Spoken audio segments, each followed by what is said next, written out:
আজ শ্রাবণ মাসের শেষ সোমবার, সেই উপলক্ষে পতিরামে শিব মন্দিরে জল ঢালতে গিয়ে টোটোর ধাক্কায় মৃত্যু 9 বছরের নাবালকের। শিবম শর্মা, বাড়ি বালুরঘাটের বড় রঘুনাথপুরে। সময় মতো চিকিৎসক না আসায় বালুরঘাট হাসপাতালে ভাঙচুর।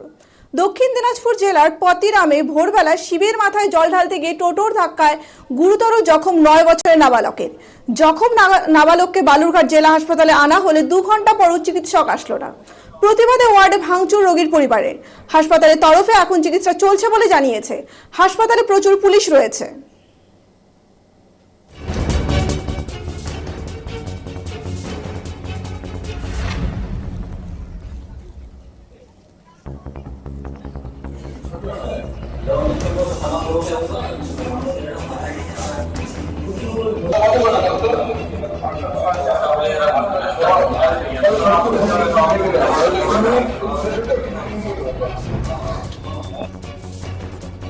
এখানে আসার পরে তা অনেকগুলো চিৎকার চেঁচামেচি করছিল, কথা বলছিল। তো ডাক্তারকে অনেকবার ফোন করা হয়েছে, ডাক্তার আসে মিনিমাম 2 ঘন্টা পরে ডাক্তার আসছে। যখন ডাক্তার আসে তখন আমার বাড়িতে মারা গেছে। তো আমি খাতার মধ্যে লিখতে চাচ্ছিলাম যে এখানে পুরো ডাক্তারের দোষ। তো ডাক্তারটা আমার কাছ থেকে প্রেসক্রিপশনের কাগজটা আমার কাছে জোর করে কেড়ে নিয়েছে। এমনকি পুলিশরাও বলছে যে ওইভাবে করা যায় না, পুলিশরাও আমার কাছ থেকে কাগজটা নিয়েছে, আমাকে লিখতে দেয়নি। আর তারপরে সিসিউতে নাকি ট্রান্সফার করা হবে এরকম বলা হচ্ছিল। তার 15 মিনিট কি 20 মিনিট পরে আসা হচ্ছে বেড নেই, কোনো ট্রিটমেন্ট ছাড়া আমার ভাইটা এবার কোনো ট্রিটমেন্ট করেনি। আপনার ভাই কোথায় গেছিল, কি হয়েছিল? আমরা গেছিলাম পতিরামে জল ঢালতে যাচ্ছিলাম।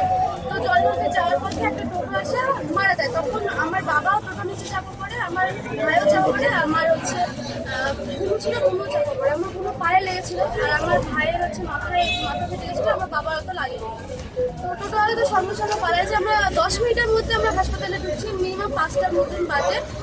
তার 2 ঘন্টায় ডাক্তার আসছে 7টার দিকে, 7টার সময় 2 ঘন্টা পর ডাক্তার আসছে। ডাক্তারকে বহুবার ফোন করা হয়েছে কিন্তু ডাক্তার আসে। কি ভাবছেন চিকিৎসার অভাবেই আপনার ভাই? চিকিৎসার অভাবে, একদম চিকিৎসার অভাবে। কারণ আমার ভাই এখানে অনেকক্ষণ বেঁচে ছিল, অনেকক্ষণ বেঁচে ছিল। চিকিৎসার অভাবেও আজকে মারা গেছে। ডাক্তার কিছু বলছে কেন দেরি হলো, কি ব্যাপার? না, কিচ্ছু বলেনি। ডাক্তার বলছে আমি অনেকক্ষণ আগে আসছি, কিন্তু ডাক্তার সামনে গেতে ঢোকেনি, ডাক্তার ঢুকছিল পেছন গেতে। আপনারা কি ডাক্তারের বিরুদ্ধে কোনো লিখিত অভিযোগ? ডাক্তারের বিরুদ্ধে আমার স্টেপ কি চাইছেন এখন আপনারা? ডাক্তারের যত শাস্তি। এই নিয়ে কি প্রতিনিয়ত উপরে ভাঙচুর করেছে? না, ভাঙচুর করেনি। ডাক্তার যখন আসছিল না তখন টেবিল উল্টিয়ে দেওয়া হচ্ছিল যাতে ডাক্তার তাড়াতাড়ি আসে, কিন্তু তাও ডাক্তার আসেনি।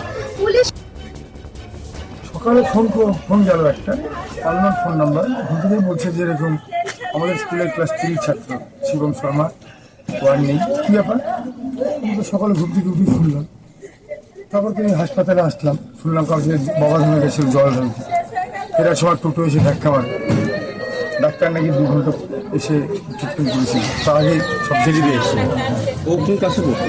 ও তৃতীয় শ্রেণী ভালো ক্রিকেট খেলতো, ললিত কুমার আদর্শ প্রাথমিক বিদ্যালয়। আপনি কে হন ওনার? আমি স্কুলের টিচার, টিআইসি। খবর পেয়েছেন? খবর পেয়েছি। হাসপাতালে বডি তখন দেখা যাবে না, বডি বডি পোস্টমর্টম হবে। আছি, আমরা থাকবো সঙ্গে। আপনার নামটা কি? আমার নাম প্রকাশ দাস। সকালে